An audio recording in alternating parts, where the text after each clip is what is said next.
안녕하세요. 안녕하세요. 반갑습니다.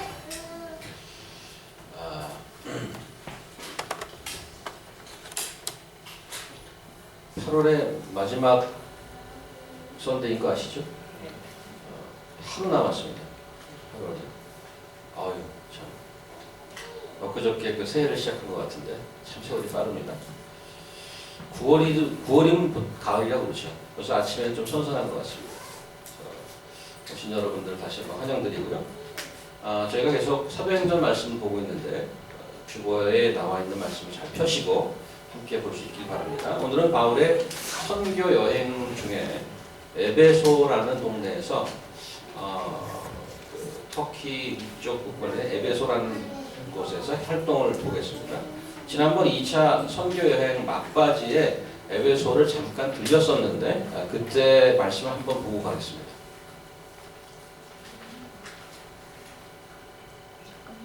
제가 그 순서를 잘못했습니다. 그 말씀 먼저 18장 그 말씀 먼저 보고요.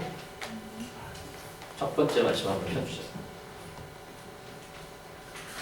잠깐만요.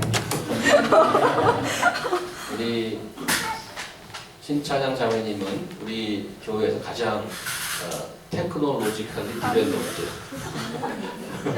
레이디 in our church. 그러나 또 은혜를 알라고 이런 실수도 가끔씩 하는 우리는 은혜로 사는 사람입니다. 어쨌든 이제 보실 텐데 바울이 그 지난번 선교여행 때 에베소를 들려서 에베소를 떠났는데 바울이 떠난 후에 다른 사람이 잠깐 와서 있었던 건데 그게 누군가 하면 북아프리카 알렉산드리아 출신의 아볼로라는 사람이 에베소에 와서 사역했던 것을 보았었습니다. 폰트가 뭐 저희같이 노안이 있는 사람은 아주 좋은 엄청나게 큰 폰트입니다. 잘 보시면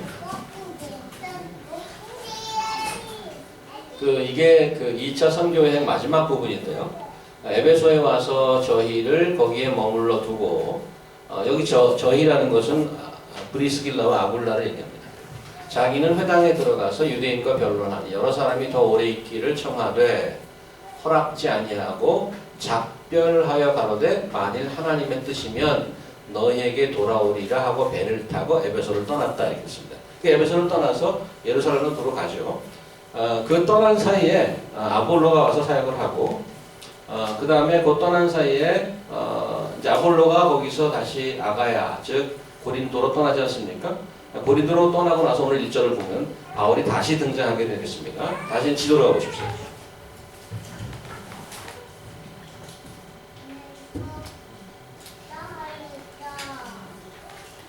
조금 이제 크게 키울 수 있나요? 가능한가요? 그렇죠. 네, 됐습니다. 여기 보시면 조금 이제 왼쪽으로 그림을 조금 보긴 했습니다. 여기가 예루살렘이에요. 여기 밑에 어디갔어요? 여기 밑에가 예루살렘인데요. 예루살렘인데 지난번에 이게 에베소에서 돌아왔죠. 바울이. 그 다음에 알렉산드리아 밑에서 에베소에 아볼로라는 사람이 왔다가 이쪽 고린도로 떠나고 나서 아가야라는 곳에 떠나고 나서 다시 이제 이쪽으로 펴시면 자 이제 그 안디옥이 파송교회 아닙니까? 안디옥에서 쭉 와서 다시 에베소로 온 겁니다. 사도 바울이.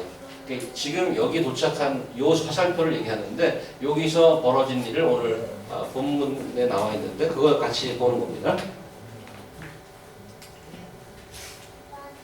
자, 오늘 19장 앞부분을 보면 주보에 나눠드린 것 앞부분을 보면 세례 요한에 관한 이야기가 언급되어 있습니다. 1절에 보면 바울이 만난 사람을 제자라고 표현했습니다. 에베소에 와서 어떤 제자를 만나 그리고 2절에 바울이 그들에게 질문을 던지는데 너희가 믿을 때에 이렇게 표현하고 있습니다. 이것을 합쳐보면 믿는 제자들을 만난 거죠. 그래서 believing disciples, believing followers 이렇게 얘기할 수 있는데 내용을 살펴보면 이들은 they haven't received Holy Spirit, 성령을 받지도 못했고 they don't even know what Holy Spirit is, 성령이라는 게 있는지도 몰랐다고 합니다. 그러면 이들이 바울을 만나기 전에 상태는 도대체 뭔가? 도대체 뭔가? 요한의 세례를 받은 것 뿐이다 이렇게 얘기했어요. 3절 그러면 너희가 무슨 세례를 받았느냐? 대답하되 요한의 세례니라. 그래서 4, 5절을 보니까 바울이 그들에게 요한의 가르침을 다시 설명하는 장면이 나오죠. 그리고 나서 예수의 이름으로 세례를 받고 성령이 임하고 방언도 하고 예언도 하고 이렇게 됩니다. 우리가 보통 교회에 출석하는 사람들 사이에 저 사람 믿는 사람이야 이렇게 얘기하거나 신자야 보통 이런 표현을 하죠. 이렇게 말하면 예수 믿는 사람 또 그렇게 예수 믿는 사람을 이해합니다. 오늘 에베소에서 만난 12사람이라고 했죠. 7절에 보면 모두 12사람이라고 했는데 12사람은 일단 처음에 initially 믿는 제자로 여겨졌지만 사실 그 사람들의 내 속을 열어보니까 성령을 모르는 자였고 그러면 완전 불신자냐? 소위 우리가 얘기하는 고구마냐? 생고구마냐? 그렇진 않고 세례 요한의 세례를 받았다고 합니다. 그러면 무슨 상태냐? 세례 요한의 역할이 뭐였습니까? 세례 요한의 역할? 메인 잡 디스크립션이 예수님을 소개하는 거 아닙니까? 왕의 오심을 전한 선발대였습니다. 마가복음 1장 가보겠습니다. 보시면 세례 요한이 이르러 광야에서 죄사함을 받게 하는 회개의 세례를 전파하니 자 이게 메인 잡이 나왔어요. 죄사함을 받게 하는 회개의 세례를 전파하는 것이 세례 요한의 일인데 그게 그 전부가 아니죠. 온 유대 지방과 예루살렘 사람이 다 나가서 자기의 죄를 자복하고 요단강에서 그에게 세례를 받더라. This is one stage. Verse 5 여기까지에서 회개하고 다 세례를 받았어요. 거기 one stage. 요한은 약대토를 입고 허리에 가죽띠를 띠고 메뚜기의 석청을 먹더라. 그가 전파해 가로되 다시 이제 메시지가 나와요. 나보다 능력 많으신 이가 내 뒤에 오시나니 나보다 능력 많으신 이가 내 뒤에 오시나니 나는 급혀 그의 신들매를 풀기도 감당치 I am not worthy of even untying his 신발끈을 풀기도 감당치 못하겠노라. 나는 너희에게 물로 세례를 주었거니와 그는 성령으로 너희에게 세례를 주시리라 라고 clearly he proclaims I baptize you with water the one who comes after me who is more powerful than I am will baptize you with the Holy Spirit 성령으로 세례를 줄 것이다 이렇게 얘기했습니다. 문제는 오늘 사도 바울이 에베소에서 만난 이 12제자라는 사람들은 세례 요한을 믿는 요한의 제자였지만 세례 요한이 가르친 것에 다 다가가지 못하고 예수에게까지 가지 못했던 거죠. 그래서 사도 바울이 4절 5절에 보니까 그들을 안내해서 예수를 믿게 도와준 것입니다. 그렇죠? 지난 시간에 보던 아볼로를 기억하시는 게 18장? 다시 한번 돌아가 보겠습니다. 18장 보시면 아니 여기 말고 24절 25절도 제가 더 드렸어요. 밑으로 여기입니다. 자 알렉산드리아에서는 아볼로라 하는 유대인이 에베소에 이르니 이 사람은 학문이 많고 성경에 능한 자라. 아주 성경에 탁월했어요. 배운 것도 많은 것 같아요. 25절 그가 일찍 주의 도를 배워 열심으로 예수에 관한 것을 자세히 말합니다. It's amazing. 당시에 성경이라 하는 것은 구약밖에 없었습니다. 그죠? 구약을 가지고 예수를 전한다는 것은 그 새로운 복음을 들은 것입니다. somehow. 그렇지 않으면 예수를 어떻게 알겠어요? 자세히 말하면 가르치나 however 요한의 세례만 발따름이라 이렇게 되어 있어요. 예수에 관해서 말하는데 요한의 세례만 안 돼. It's a very strange stage. It's a very strange stage. 그 상당히 interesting stage인데 탁월했던 아볼로가 부족한 것이 있었다고 하죠. 요한의 세례만 알 따름이라고 기록함으로써 부족한 점이 있다는 것을 시사하는데 이어서 브리스길라와 아굴라가 하나님의 도를 좀 더 정확하게 가르쳐 주었다고 성경은 되어 있고 그 이후에 아볼로의 가르침에 변화가 생겼습니다. There will be change. 그래서 그 다음 18장 28절 보니까 이는 성경으로서 예수는 그리스도라고 증거하여 공중 앞에서 유력하게 유대인의 말을 이깁니다. 이런 거예요. 성경에 탁월한 아볼로가 있어요. 그 아볼로가 예수에 관해서 사람들에게 확실하게 잘 전하고 있었어요. 근데 세례 요한의 세례만 알더라. 그러고 나서 지난주에 우리가 들었지 않습니까? 아볼로가 아니죠. 아골라와 브리스길로 불러갖고 옆으로 불러갖고 하나님의 도를 좀 더 정확하게 가르치더라 이렇게 돼 있었어요. 그걸 듣고 나서 이렇게 변했어요. 이제 성경을 듣는데 예수는 뭐라고 메시지가 클리어하게 생겼는데 Jesus is Messiah, Jesus is Christ. That's a new teaching, new understanding. 제가 여기 우리 다운타운 GCC에 와서 한 10번 이상 얘기했던 것 중에 그리스도에 관한 얘기입니다. 그리스도가 어느 나라 언어냐 이것부터 시작해서 제가 질문을 말하는데 지금 11번째입니다. 한번 보겠습니다. 그리스도라는 것은 어느 나라 단어인가요? 어느 나라 말? 일본 말입니까? 중국 말입니까? 한국 말입니까? 그리스도. Christ란 말이죠. Christ. 어느 나라 말? 언어가 어느 나라 말? What language is it? 물론 그리스도 그건 한국말입니다. 그리스도 이렇게. 이걸 음역한 거죠.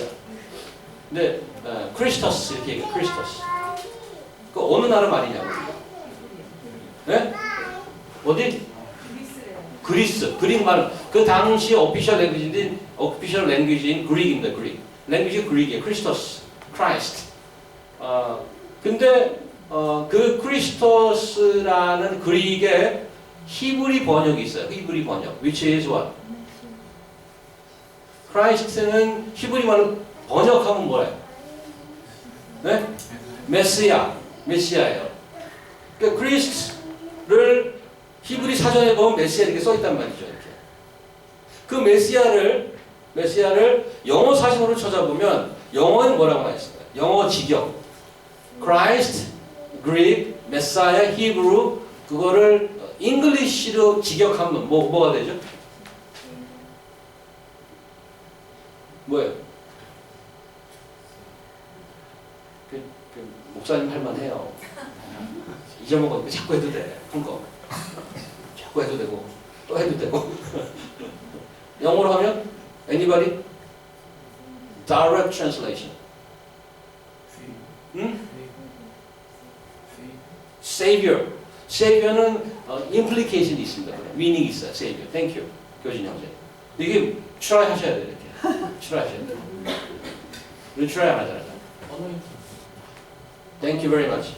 The anointed one. The anointed one이라는 말이 나중에 그 교제할 때 2배로 고백을 드리세요. 식사. 고백. The anointed one. 그럼 이제 그거 무슨 말이에요? 갑자기 한국어로 번역하면 기름 부음을 받은 자. Thank you so much. 기름을 받은 서부에서 오셨어요. 서부에서. 이 동부 사람들이 이게 파이팅 해야 됩니다. 이거. 서부에서 오셨어요. 이번에 잔치 때문에 서부에서 오셨어요. 저 뒤에 쭉 앉으시면 다 서부 출신들이고. 딱 보시면 알잖아요. 동부와 다르게. 동부와 다르게. 약간 살결이 타시고. 기름 부음을 받은 자. 자, 거기까지 좋아. So far. Christus, Messiah, The Anointed One, 기름 부음을 받은 자. 오케이. 거기까지 좋은데 그러면 그게 무슨 뜻이냐 이거야. 기름 부음을 받으면 머리가 껍적껍적해지잖아요. 그 왜 기름을 부음을 받아? 기름을 부으면 머리에 기름 발라봤어요? 안 좋죠. 껍적거리고. 그 왜 기름을 부으냐고 머리에다가. 쓸데없이. 그래서 예수가 그리스도라는 말을 이렇게 증거한다는 건 무슨 뜻인가 하면 예수님이 기름 부음 받은 자가 이런 말이에요. 근데 그런 임플리케이션을 알아야지. 도대체 그 의미를 알아야지. 그렇죠? 교회 10년, 20년 전혀 예수는 그리스도하고 찬양 무지하게 부르죠. 예, 오늘 아까 불렀잖아. 예수는 그리스도. 안 불렀나요, 오늘? 예수는 주. 그거 많이 하잖아. 그 예수님이 기름을 받았다는 것은 구약 시절에, 이스라엘 구약 시절에 기름 부음을 받는 직책이 3가지 있었다. 오피스가. First. 네, 세. 하나는 제사장, 그 다음에 왕, 그 다음에 Come on. 하나 더. 다 아는 거예요. 선지자. 제사장, 선지자, 왕인데 제사장의 잡은 써 있잖아 거기. 제사장의 잡은 제사하는 거 제사장. 제사는 왜 해? 원래 구약의 제사의 제일 메인 퍼포스가 제사는 왜 드려요? 제사가 뭐가 필요해 제사하려면? 뭐 그런 게 필요하잖아. 그거 왜 해? 죄사함. Thank you so much. 동북, 뉴질랜드, 호주 출신, 오세아니아 출신입니다. 제사장은 제사하는 거예요. 예수님이 기름 부음을 받은 자라는 얘기는 예수님이 제사장이다 이렇고 거기에 더해서 예수님은 제사장님과 동시에 본인이 뭐야? 제사물이기도 해. 제사장이시자 제사물이기도 해. 제사의 목적은 죄를 사하는 거예요. 제사장은 하나님과 사람의 중간에서 그 죄를 중재하는 미들맨의 역할을 한단 말이죠. 예수님이 그런 역할을 한단 말이에요. 예수님이 그리스도시다. 이 얘기는 그래서 죄에 관한 얘기를 하는 거예요. 내 죄를 그분께서 본인이 희생자가 돼서 해결해 주셨다라고 의미하는 거예요. 두 번째, 예수님이 선지자다. 예수님이 선지자. 선지자의 작은 하나님의 말씀을 대언하는 거죠. 그 예수님이 메시아고 예수님이 그리스도고 예수님 기름 부음 받은 자고 예수님이 선지자라는 얘기는 하나님의 말씀을 들으려면 예수님을 들으면 된다는 얘기예요. 왜? 그분이 하나님 말씀 말씀하시니까. 그분이 메시아니까. 세 번째 오피스가 그분이 킹이야. 왕이야. 왕의 잡이 다스리는 거예요. 왕의 잡이 다스리는데 그러면 예수는 그리스도시오 하면 여러분은 뭐라고 얘기하는 건가? 예수님 왕이십니다. 그리고 팔짝 끼고 있는 게 아니라 예수님 왕이시군요. 아멘 하고 저를 다스려 주시옵소서. 예수 우리 왕이여 이곳에 오셔서 다스리라고 그러죠. 그래서 아까 얘기한 아볼로가 예수에 관해서 자세히 얘기하고 열심히 얘기하다가 제대로 복음을 듣고 이제 Jesus is Christ. He is King. He is Messiah. He is priest. He is a prophet. Listen to him because he is prophet. Bring your sin because he is priest. Obey him because he is king.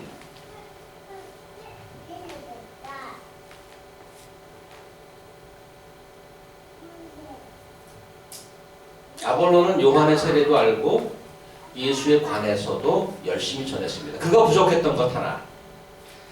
그가 부족했던 것은 예수에 관한 인포메이션이 아니었어요. 예수께서 나의 그리스도고 rule over me, speak to me, cleanse my sin. 나를 변화시키는 transformation power였던 것을 몰랐던 거예요. 자, 오늘 본문에 가서 에베소서 12제자는 그것보다 조금 들어왔어요. 세례 요한에서 머물러 있었습니다.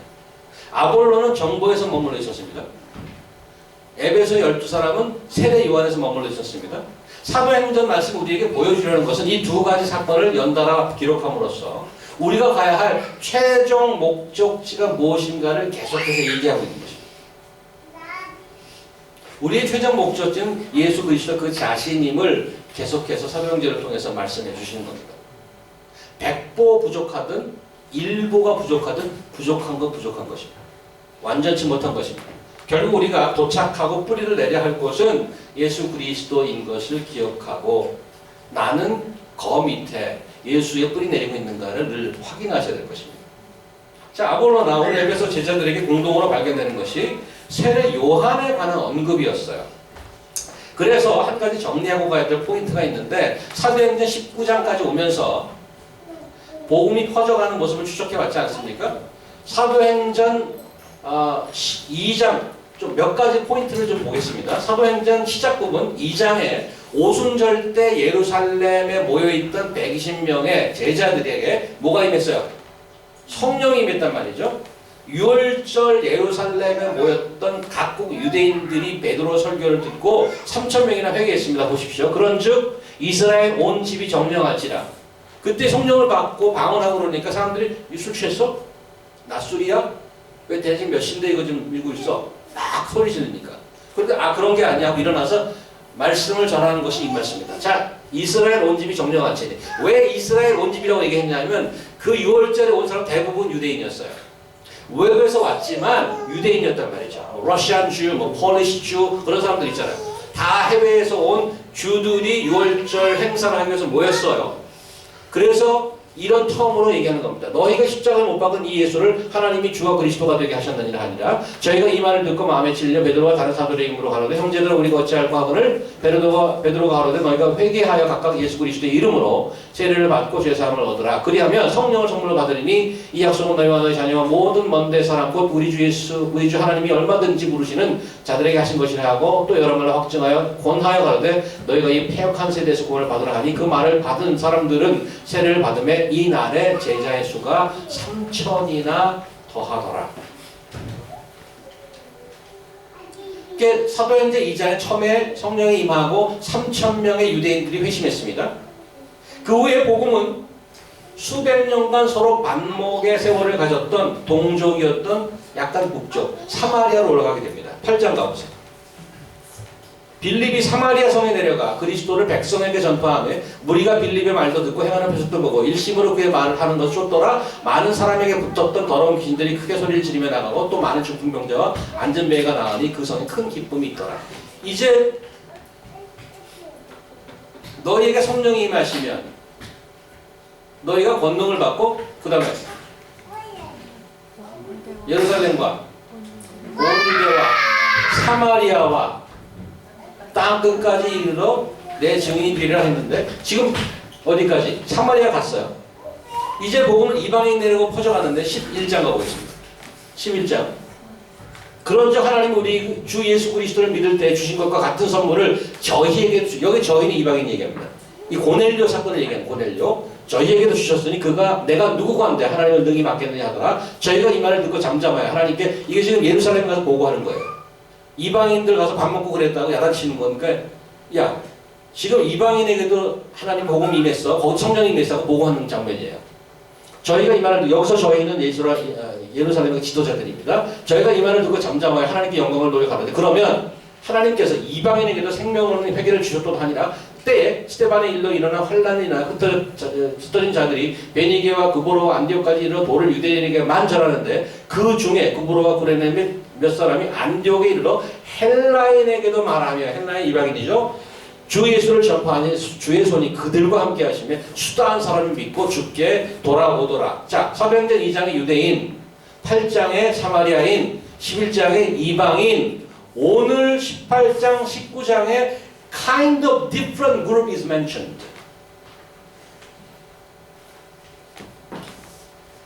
오늘 세례 요한에 관련된 얘기를 하면서 different group을 언급하는 건데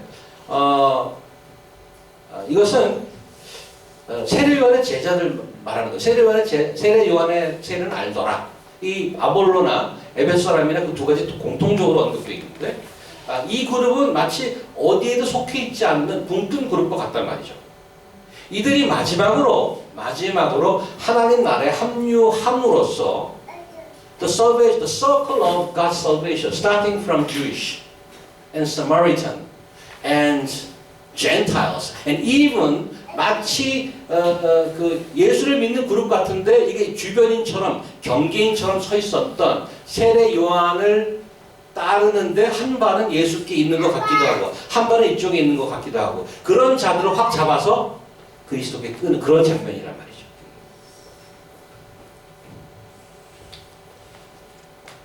저희 여러분 그래서 오늘 그룹은 interesting 그룹. 이 교회 안에서도 그런 분들이 있어요. 내가 예수가 아니면 그렇다고 완전 안 믿는 것도 아니고 교회는 나오면서 또 뭐 다 동의하는 것도 아니고 뭐 이런 분들이 있단 말이죠. 여러분 스스로 보면 알 거예요. 내가 어디쯤 되는지. 누가 착 잡아가고 탁 구원 확신이 있으니까 물어보면 갑자기 꼬리를 딱 내리면서 글쎄요. 이런 분들이 계시잖아요. 또 오늘 메시지는 그런 그룹도 하나님이 알고 있어요.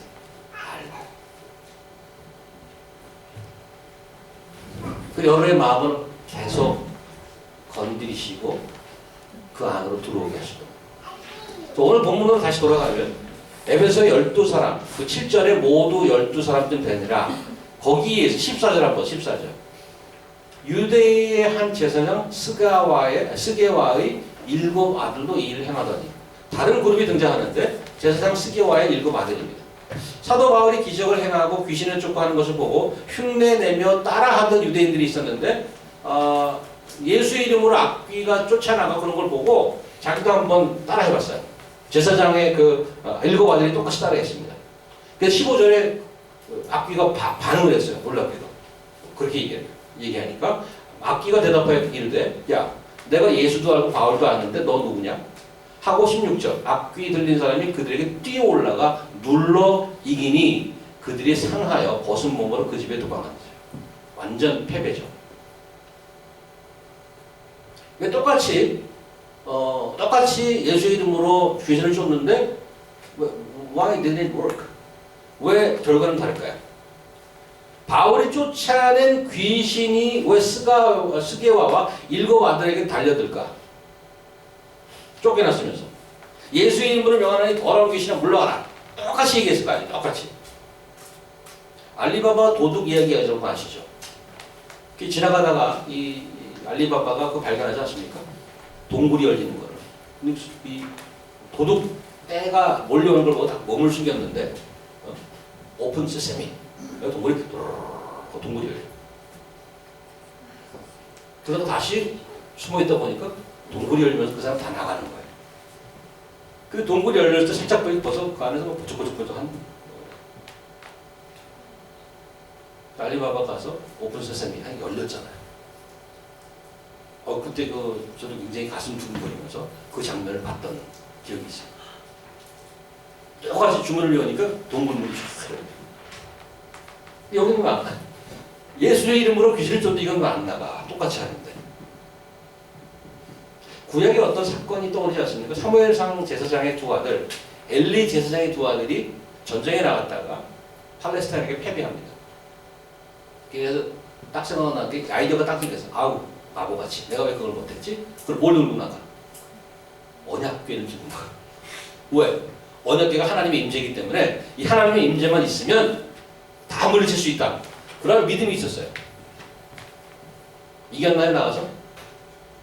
완전 패배. 언약궤까지 다 뺏겼죠. 언약궤 하나도 힘을 쓰지 못합니다. 왜 하나님의 임재한 언약궤가 전혀 힘을 쓰지 못하는 것일까요?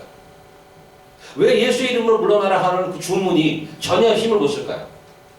왜냐하면 예수를 믿는 것은 종교가 아니고 주문이 아니고 관계며 신뢰이기 때문에 그렇다는 거죠. 관계와 신뢰 없이 아무런 종교 행위, 액티비티, 주문, 암송해봐야 소용이 없다는 얘기예요. 그래서 기독교는 알라딘의 램프가 아닙니다. 그래서 종교를 가지는 게 아니고 예수를 믿는다고 얘기하잖아요. 에베소 사람들이 악귀가 사람을 이기는 것을 보고 두려워했죠. 이제 예수님을 어떻게 대해야 되는지 조금씩 깨닫습니다. 예수 이름을 주술적으로 기계적으로 내 요구에 맞게 갖다 쓰는 게 아닙니다. 하나님의 이름을 망령되게 일컫는 것보다 위험한 것이 없습니다. 근데 저는 개인적으로 목사님들 좀 이렇게 능력이 있으신 목사님들 말하는 거 조금씩 놀래요. 그분들이 이제 말씀하시면서 아마 의도는 분명히 선한 의도라고 생각합니다. 하나님이 저에게 말씀하셨습니다. 어디 가니까 하나님이 그걸로 가지 말라고 그러고 저쪽으로 가라고 그랬습니다. 하나님께서 뜻이 있어서 저쪽으로 가라고 그랬는데 오 두근두근해요. 정말 그러셨나? 하나님의 뜻이라고 해서 했던 것 중에 완전 반대의 결과가 나오는 것을 저는 곁에서 많이 봤어요. 제가 아는 어떤 분은 하나님의 뜻이고 기도하니까 가라고 해서 교회를 옮겼다는 분이 있는데 현재 한 15개쯤 교회를 다니고 있습니다. 그분. 하나님께서 계속 그 뜻을 업그레이드 하시는 것 같아요.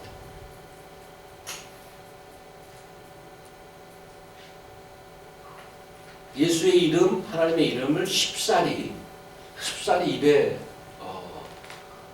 넣기가 좀 조심하시기 바랍니다.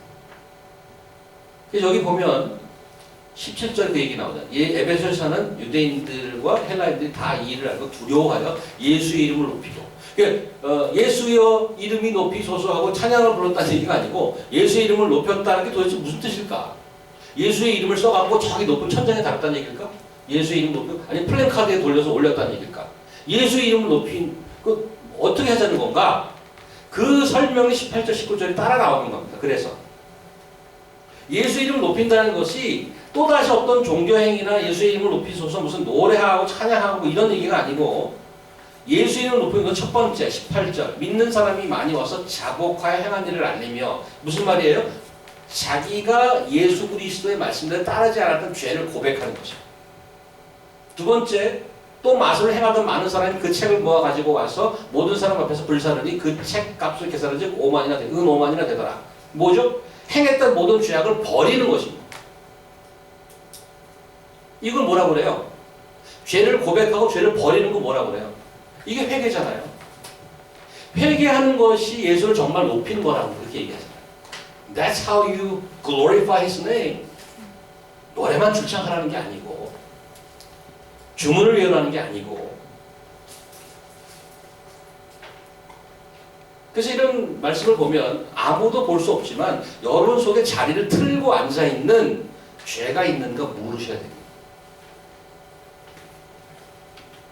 목사님이나 신부님한테 나와서 고백 안 하셔도 돼요. 골방에 들어가서 고백하세요. 말을 하세요. 말을. 하나님 제가 이러한 건 알고 계시죠? 하나님 다 아시죠? 말을 하라고 그렇게 고백을. 두루뭉실하게 여기 그냥 끼고 앉아있지 말고 자백을 하란 말이에요. 그리고 그걸 버리세요. 여기 보면 굉장히 좀 뭐라 그래요? 좀 시그니파잉 하죠. 책을 모아가지고 모든 사람을 불살라 버렸어. 굉장히. 그냥 버려도 되는데 불살라 버렸대요. 여러분의 죄를 고백하고 불살라 버리십시오. 십자가에 못 박으십시오. 그런데 오늘 한 가지 더 짚고 갈 것이 자연스럽게 우리 눈을 가장 끄는 대목이 있습니다. 오늘 전체 내용 중에서 6절 보시면 바울이 그들에게 안수함에 성령이 그들에게 임하심으로 방언도 하고 예언도 하기. 11절 12절 하나님이 바울의 손으로 놀라운 능력을 행하게 하시니 심지어 사람들이 바울의 손에서 손수건이나 앞치마를 가져다가 병든 사람에게 얹으면 그 병이 떠나고 악기도 나가더라. 성령 세례, 방언, 예언, 놀라운 능력, 기적, 심지어는 손수건을 갖다 얹으면 그냥 뭐 다 나는 거예요. 저는 이런 걸 보면서 야 우리도 그런 거 할 수 있으면 매일 이렇게 그냥 한 30명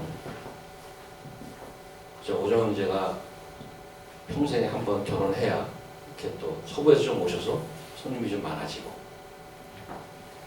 그런 능력 한 개만 보여주면 바로 우리 양키 스타디로 옮겨서 사역을 할 수 있지 않을까.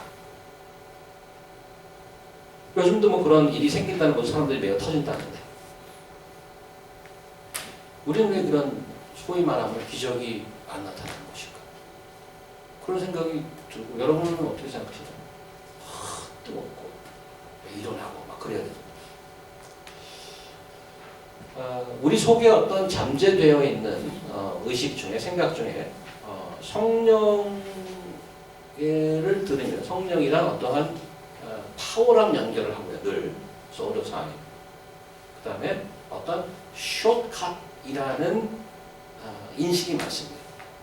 성령이 임하면 확 방언하고 뭐 기적을 베풀고 뭐 엄청난 기적도 아닙니까? 그래서 이런 성경이 말하면 우리도 이런 것을 할 수 있도록 해달라고 기도하고 따라가야 되는 것 아닐까? 예전에 한참 김진홍 목사님 아시죠? 저기 남대문 뒤에 넉마 들고 같이 사역을 했던 지금 활빈교회 은퇴하셨지만 김진홍 목사님께서 이 극빈자를 위해서 많이 사역을 하셨는데 그분의 간증 중에 이런 게 있더라고요. 하도 못 먹고 다치고 병들어서 아픈 사람이 많더래요. 밤새 열나고. 그러면 그 열나고 숨이 헐떡거리는 사람을 들고 이 병원 이멀전시를 뛰면서 이렇게 기도했다는 거죠. 하나님, 저는 저기 그 여의도에 사는 그분처럼 나는 왜 한번 손대면 낫거나 왜 그런 능력을 안 주십니까? 저한테는. 하나님 그런 것 같더래요. 야, 너한테는 이렇게 들고 뛰는 능력을 줬잖아. 근데 이렇게 들고 뛰다가 이 뒤에 있는 사람이 헐떡거리다가 축 처지면서 힘이 쫙 빠지고 등에서 죽는 사람이 한두 사람이 아니라는 거죠. 들고 뛰다가. 그 바닥에 놓고 얼마나 땅을 치며 울었나 뭐 그런 고백을 한 번 들은 적이 있어요. 나는 왜 그런 능력을 안 주나? 치유의 능력 같은 거 왜 나를 안 주나? 이렇게 주시는 분도 있을 거예요. 여러분 선교사님들 간증 들어보면 보통처럼 일어납니다. 선교사 가면 손 대면 막 넘어지고 막 막이 물러가고 병 고치고 그런 간증 많이 들었어요. 근데 선교사님도 간증하면서 기침 그러면서 간증해. 왜? 자기 강비는 못나. 남들은 고치면서. 필요하면 하나님께 선교지에서 기적 내릴 수 있습니다. 필요하면 여기도 기적 내릴 수 있습니다. 내가 주문하는 게 아니란 말이죠. 그런데 오늘 본문에서 제가 이런 게 눈에 확 띄면서 동시에 눈에 들어오는 게 있었어요. 왜 이렇게 일을 할까? 오늘 본문에서 이 능력자 바울이 가장 애쓴 게 뭐라고 보이세요? 가장 애써서 한 게 뭐라고 보이세요? 뭐라고 써있나요 거기?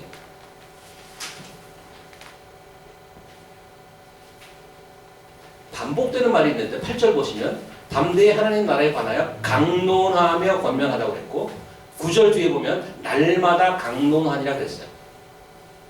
그 말씀을 전하는 일을 가장 열심히 했는데 얼마 동안? 7절에 8절에 석 달 동안 10절에 2해 동안. Isn't it strange? 아니 자기가 손수건만 되면 다 낫는데 뭘 성경 공부를 2달씩 하고 2해씩이나 해.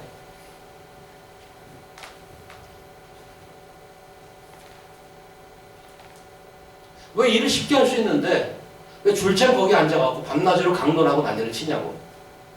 능력도 있는데. 그리고 한두 개 보여주면 사람들 막 모일 거 아니에요. 석 달이나 2해 동안 그렇게 앉아갖고 그 사람들 퍼슈에이드하고 그 말도 듣지도 않아. 옮겨서 또 하고. 다시 한번 말씀드립니다. 성령이 임해 있다는 것은 능력을 받고 쇼컷을 가는 게 아닙니다. 성령이 우리에게 임했다는 것은 기계나 주술이나 종교가 아니라 관계가 깊어지는 것입니다. 여러분들 살아가면서 시간적으로 가장 많이 보는 사람, 가장 자주 보는 사람 누구죠? 일반적으로. 누굴 가장 많이, 가장 자주 보나요? 네?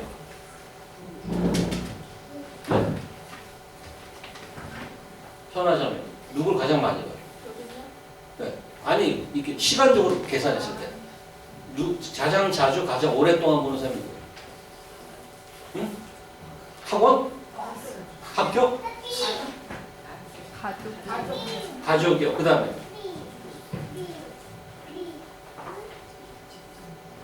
Peter, who do you see the longest time of the day?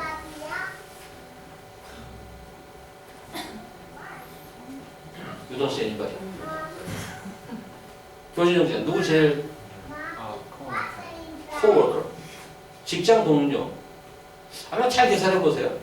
하루를 3번으로 자른다 그러면 8시간씩 직장 가고 8시간 자고 8시간 집에 있는다 그러면 집에 8시간은 내내 있지 않습니다. 어디 돌아다니거나 집에 뭐 퇴근해서 가긴 하지만 그런데 8시간을 온전히 있는 건 직장이에요.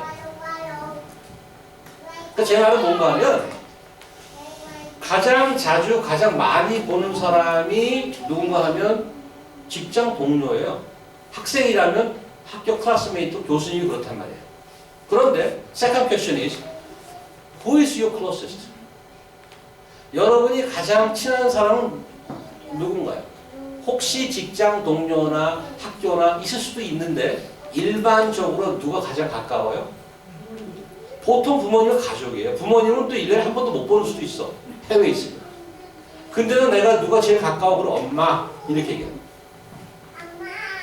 답을 하네 봐. 맞아요. 에이멘. 엄마 그래.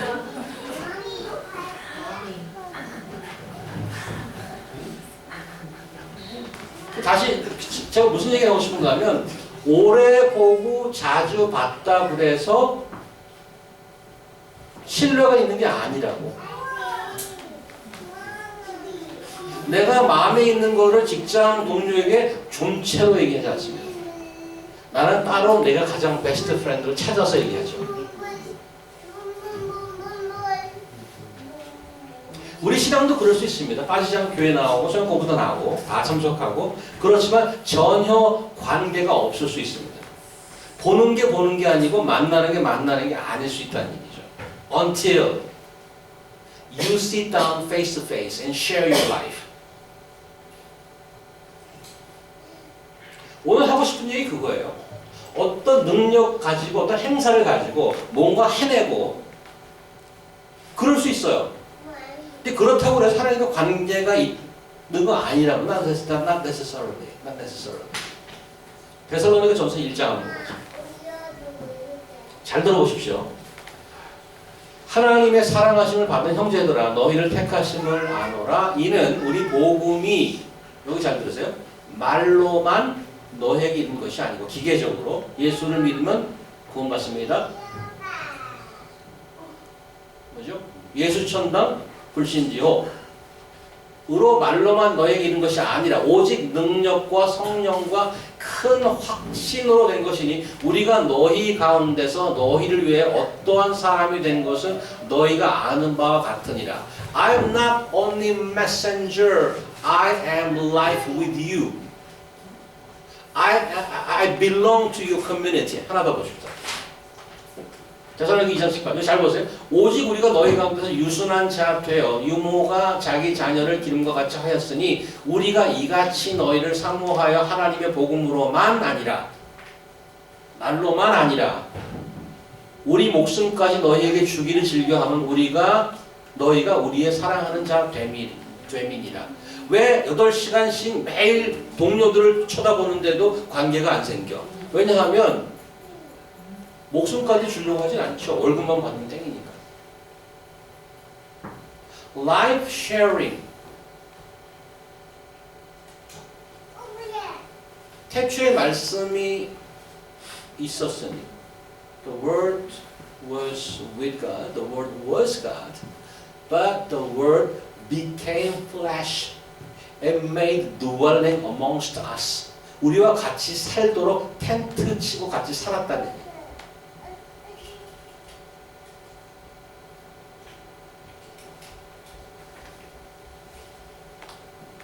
왜 여러분이 가장 가까운 사람이 가족이에요?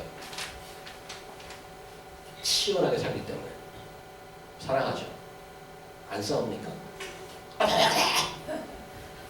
집도 나가고 그다음 다시 들어오고 나갔는데도 꼭 기어 들어와. 또 싸우고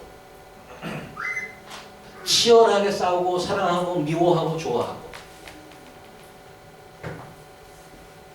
어제 오조 형제와 미경 자매가 부부가 됐죠.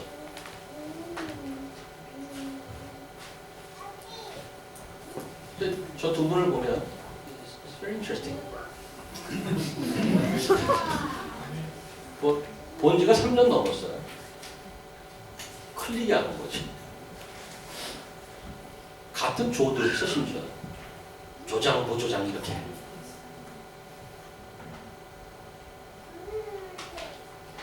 근데 왜 3년 전에는 그런 일이 안 있었을까?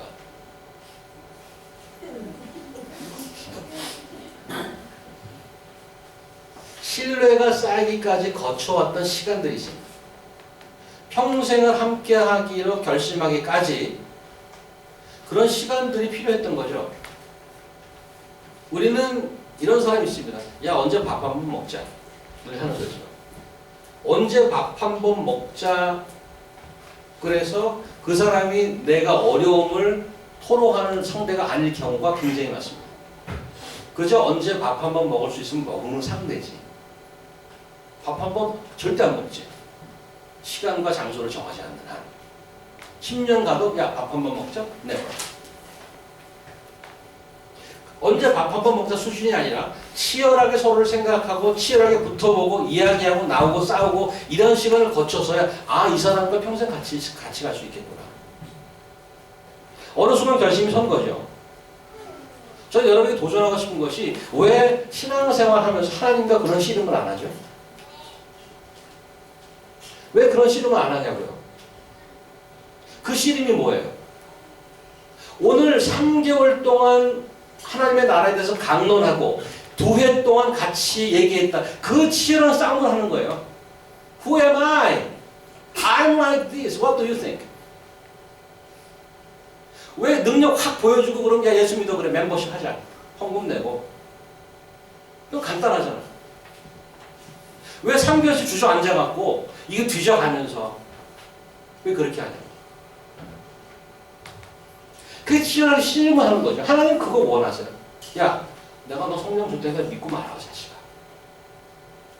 It's not Christianity. 하나님은 믿어주는 걸 원치 않아요. 그분과 완투한으로 씨름해서 항복하고 서밋하고 러브하고 이러길 원한단 말이죠. 그 씨름을 하시란 말이에요. 그 씨름. 오늘 저한테 여기서 제일 스트라이킹하게 다가오는 게 석 달 동안, 2회 동안. 그리고 동시에 거기에 막 기적이 일어나는 거 옆에 같이 있어. 아니 왜 저걸 때까지 석 달 동안 앉아서 뭐해? 2년 동안 앉아서 뭐해? 씨름하는 거죠. 씨름. 예수를 믿는다는 것이 기계가 아니란 말이에요. 종교가 아니란 말이에요. 하나님 여러분 아직 살아있죠. 살아있는 너 그 씨름을 하신 바랍니다. 그래야 사는 게 완전 바뀝니다. 종교인이 아니고 신과 같이 하는 삶. 신, God, Creator, who willing to die for you. 왜 죽었어요? 내가 언제 죽어달라고 그랬어요? Ask him.